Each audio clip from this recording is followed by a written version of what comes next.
Chapter 1898 Goishu. Father Anderson looked at the man behind him, and confusion flashed in his eyes for a moment, but he quickly shook his head vigorously to clear his thoughts. "It's a fake, it's all a fake." The elderly gentleman, Adam, smiled as he faced the giant in front of him. "Hello, Sharon." His expression was clearly relieved. Sharon came up to the two men. His tall frame looked down at Adam and Anderson, like a giant overlooking two dwarves. "What's going on?" he asked curiously. Father Anderson had a dark face. He glanced at Adam and said casually, "Nothing. Your business is over, and I should go." As he was about to leave, he suddenly realized that this was his church. He pointed to the distance between the two of them and said, "Okay, you should go." Adam smiled at Sharon and said, "Let's go. We haven't seen each other in a long time, it's time to catch up." The two of them left the church, and the doors slammed shut behind them. The streets of Vale District were now filled with pedestrians, and mothers could be seen walking their children. The babies born during the Ice Age looked stronger than those born in previous seasons. Survival of the fittest. This was an adaptive mutation that had evolved to adapt to the extremely cold environment. Adam's head only reached Karen's chest. The two of them were not in a hurry, as if they were just taking a stroll. "I just came back from the Abyss 51. How did it feel?" Adam asked with a smile. His face always had a faint smile on it, and due to old age, his eyes were narrowed so much that people could not see his eyes. Sharon replied nonchalantly, "What else? It's the same as everywhere else I've been over the years. Endless war. Killing, conquering, and finally subjugating an area and plundering its resources." Adam laughed. "Indeed, very much in keeping with your SEAL team status. By the way, while you were off in Abyss 51, something very big happened outside." Sharon looked down at Adam. "Oh?" "Adam, a super ancient, mighty god-level civilization has appeared. Because of its appearance, it has attracted the attention of the Drucker Titans." Karen's originally carefree eyes suddenly became grave. "That fast? According to what those underground people once warned us, it's obviously not yet time." Adam said with a smile, "It's because of an accident. It's probably the appearance of the mighty god-level civilization that made those guys who plunder everything prefer to take great risks and appear in the world ahead of time. After all, they are monsters who act completely according to their desires." Sharon frowned.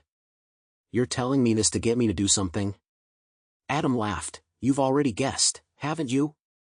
Brian is only a dog raised by Da Vinci after all, and his performance in Colombia was not very satisfactory to the higher-ups. And Morgan is on a special mission in the sky. So this time, the higher-ups have decided to send you to the Sahara Desert." Sharon raised the corners of his mouth. "Send me? Have you thought this through? I don't think you've forgotten what happened the last time I was called in." Adam turned his head to look at Sharon, and he had to crane his neck up high, which was a difficult position to be in. "It doesn't matter. You're a master of destruction. And no one can control you. So just do what you want. The Vatican and the people of Western Europe will be there, and they'll take care of any other trouble." Sharon nodded. He crossed his arms, and my God, his arms were even thicker than Jeangi's thighs. If Jeangi saw him, he would definitely suspect that he had lizard demi-human blood. "I was just thinking, during the time I was gone, what level have the mutants in other countries on this planet reached?" Adam's smile grew even wider. "We also want to see just how evolved you have become after returning from the Abyss 51. Huashu Kingdom, East Sea Region. East Sea City, Navy Headquarters. Today, East Sea City has a special guest, personally received by Li Guangxiao, Commander-in-Chief of the East Sea Region. He is accompanied by two of the four great combatants, Black Tortoise and Vermilion Bird. As for the second-generation Azure Dragon and second-generation White Tiger, they are still at the 9000+ level and are not yet capable of taking charge of today's East Sea." The rising steam from the tea obscures the face of the man across from the sofa, but you can still see the neat military uniform he is wearing. Li Guangxiao reaches out and pours him a cup of tea, with a gentle smile on his face. "My dear nephew, I never thought that you would come to me from the four corners of the sky." Across the tea table, the young soldier took a sip of tea from his cup and said with a bitter smile, "Uncle Li, don't be sarcastic with me. I'm not the same person I once was." The young soldier was no one else but Li Changgong, who had fled here after being overthrown in the northwest region.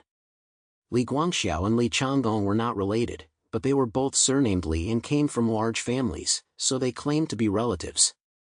The two families had had a good relationship for centuries.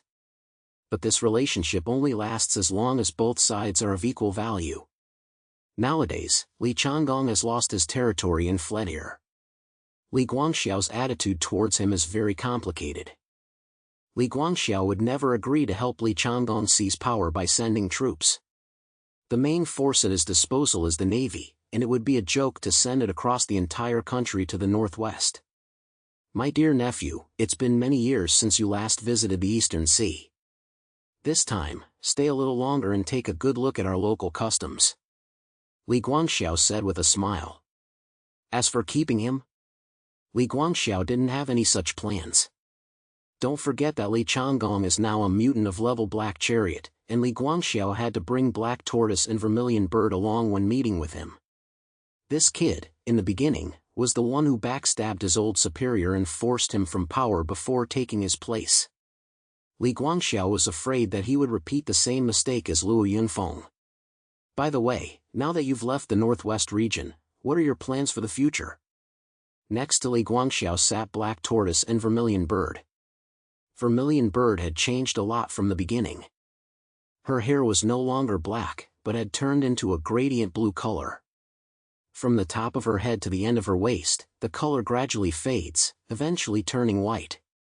This is not the result of dying, but a physiological change brought about by a breakthrough in the level of life. Yes, Vermilion Bird is now a strong being of level Epsilon. Although she is somewhat friendly with Li Changgong, she is also secretly on guard when facing the Lion King, who has left the Lion Pride. Li Changgong put down the teacup in his hand and said to Li Guangxiao, "Uncle Li, I didn't come here just to take advantage of the situation. If I really wanted to borrow soldiers, I wouldn't ask you for the navy, would I?" "Oh? Is that so?" Li Guangxiao stared at Li Changgong, trying to catch some unusual expression on his face. Li Changgong laughed and said, "To be honest, I came here this time with the intention of doing some business with you." "Business?" Li Changgong and the other two, Black Tortoise and Vermilion Bird, all looked surprised. They had come thousands of miles for business?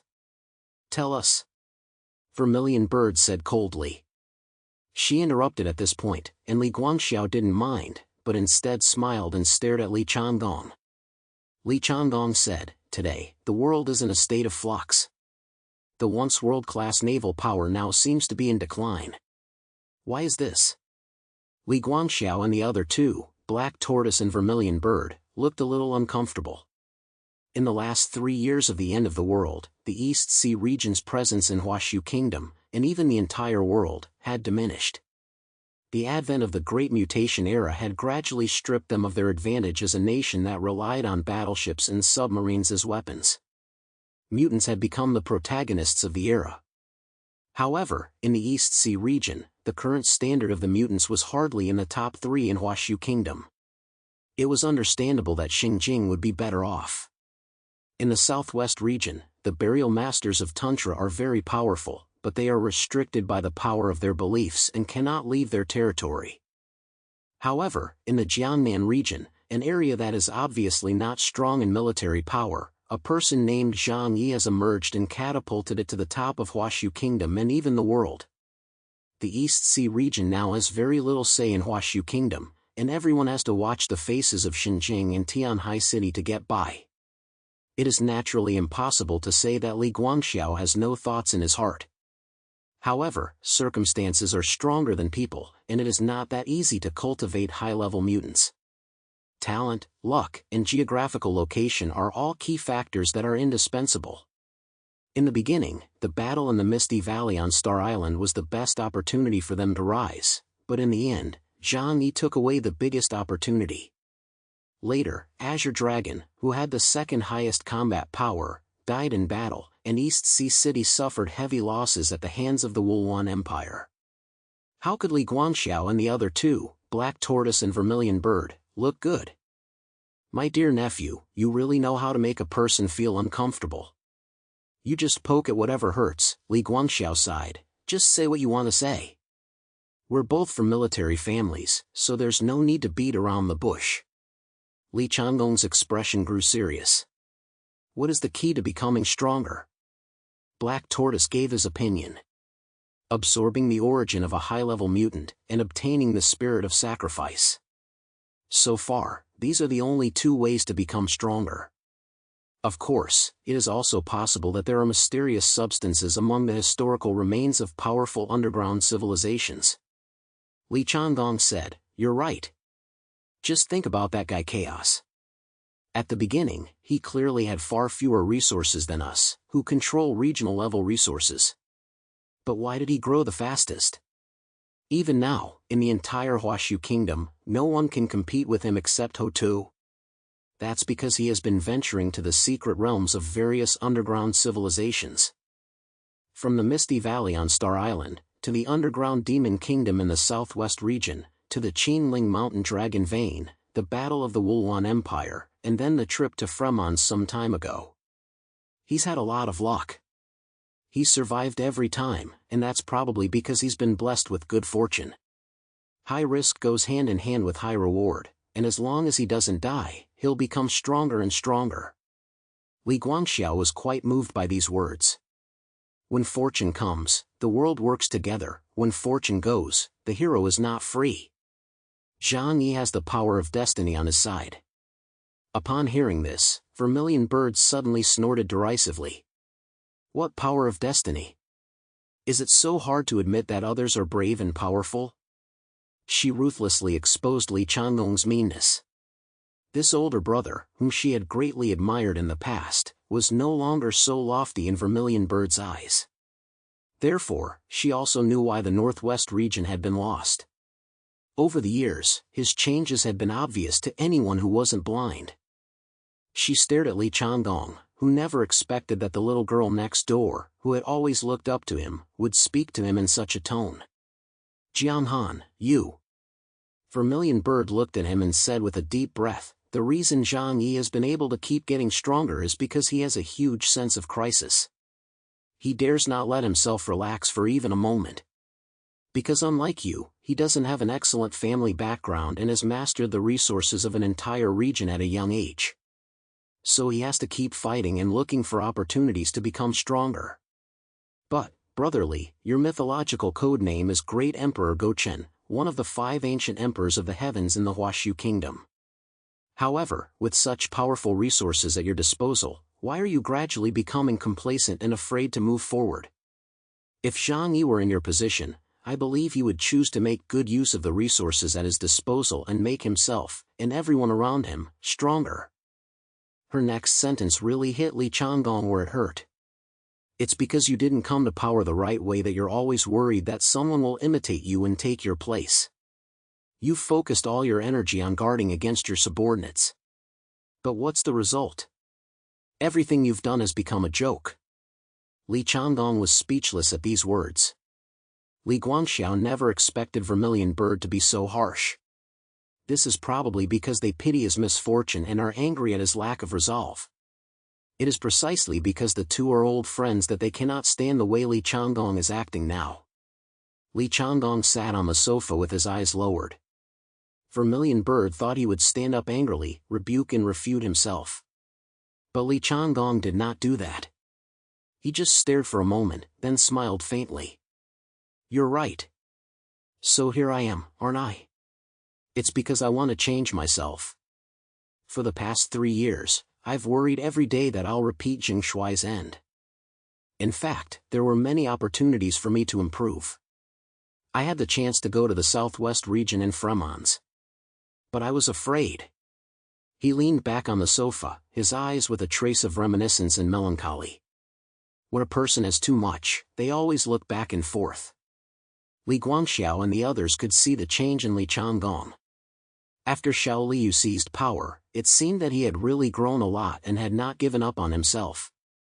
Vermilion Bird crossed her arms, wanting to hear what this older brother really wanted to do. If the other person could really repent and change for the better, then she would still have expectations for the other person. After all, Li Changgong's talent was extremely high. His ability I am Heaven's Will is among the top even among the abilities in the trait system. It ignores all rules and indiscriminately slashes everything. If this ability is developed well, it can even kill enemies many times stronger than him by leaping levels. Li Changgong spreads his arms wide. I have nothing left now. At first, I felt so much pain that I wanted to immediately get back everything that was rightfully mine. But then I stayed in Tianhai City for 3 days. After seeing the state that guy Jeangi was in, I suddenly understood. It turns out that people can't move forward with a burden on their back. That's why this guy's ability is to pack everything up so he doesn't have to worry about it. I don't have his ability, but I don't need to wake up every day now and think about how to manage a large region, or whether my subordinates will betray me. Right now, I'm very free and relaxed. I can do whatever I want, and even if I die, I don't have to worry about the region collapsing because of me. Li Changgong smiled and said, from this perspective, Xiao Liu has actually taken away my troubles. Li Guangxiao's face showed a satisfied expression. You really are different. Li Changgong said, tell me the purpose of my visit. In fact, as I said, many opportunities have been presented to me.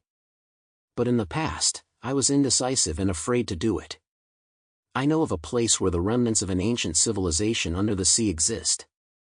I am not capable of exploring this place myself, and I think that in the entire Huashu Kingdom, the only one capable of exploring there is the East Sea region, which has strong maritime exploration capabilities. Upon hearing this, Li Guangxiao's face suddenly changed, and Vermilion Bird and Black Tortoise also had serious expressions, with excited light flashing in their eyes.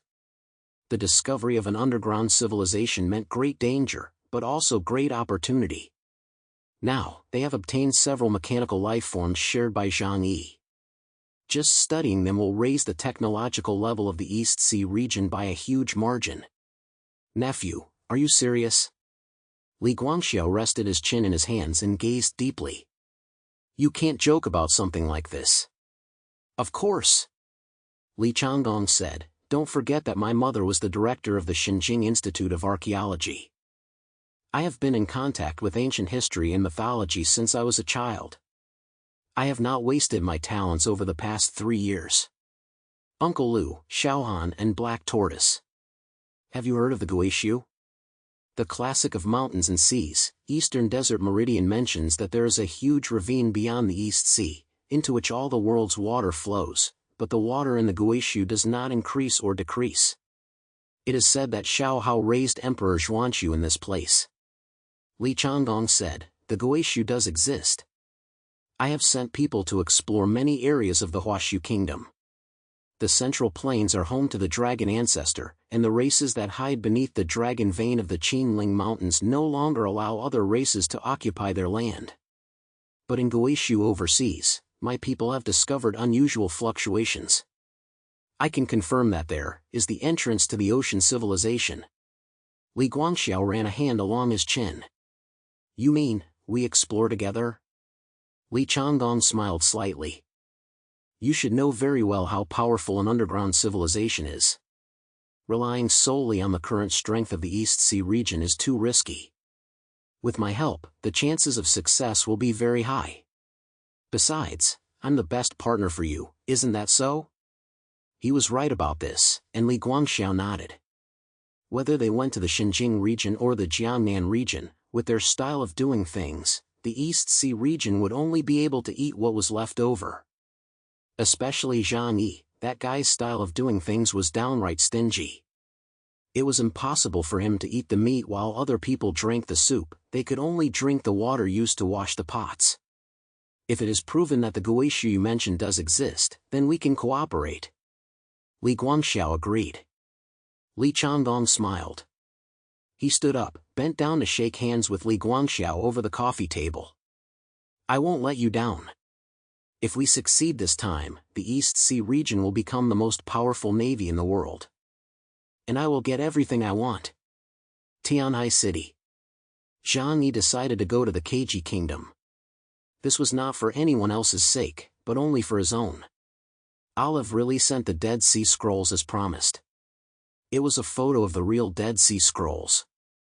This ancient book was incomplete, with the text recorded on early papyrus and in a fragmented state. The Eastern Orthodox Church had spent hundreds of years consolidating the scrolls and offering a high reward for their restoration and completion. Now, there existed the oldest surviving version of the Holy Scriptures. Jeangi handed it over to Yang Xinxin according to the usual rules. After all, he couldn't read the ancient text either. We still have to go there eventually. Jeangi said to Yang Xinxin, only by sealing Mammon can the marks on our bodies be removed. Yang Xinxin looked at the information in front of them and was so focused that she didn't have time to look back. The top priority right now should be researching the Jeangi kingdom. This country is so mysterious, and we're going to a country with tens of millions of people operating in their home territory. One slight mistake and a war will break out. Jeangi crossed his arms and said, this is one of the reasons why they let me go on the mission. If anything goes wrong, I can at least guarantee my escape. But brother, this mission is different from all your past actions. Yang Xinxin gave Jeangi a deep look. We are entering a human kingdom, an action that is recognized by worldly laws. And we have to take something from the leader of this kingdom. This involves very complicated matters, and it may even involve political factors. This is also the reason why the Holy See cannot get directly involved. Do you plan to notify the Xinjiang region and other regions about this? Jeangi pondered for a moment and said, there is no need. Those guys in Xinjiang are too smart, and they must have a connection with the Qinling Mountain Dragon clan. I'm afraid that if we tell them, they will associate it with what happened to us in Fremons. For now, I don't want anyone to know that we obtained the legacy of the Yihan tribe. Yang Xinxin nodded. Since it's your decision, I will support it. Jeangi looked at Yang Xinxin, who was carefully reviewing the information, and there was one thing he did not tell her. Because it was a secret that could not be told to anyone yet, he needed time to confirm it.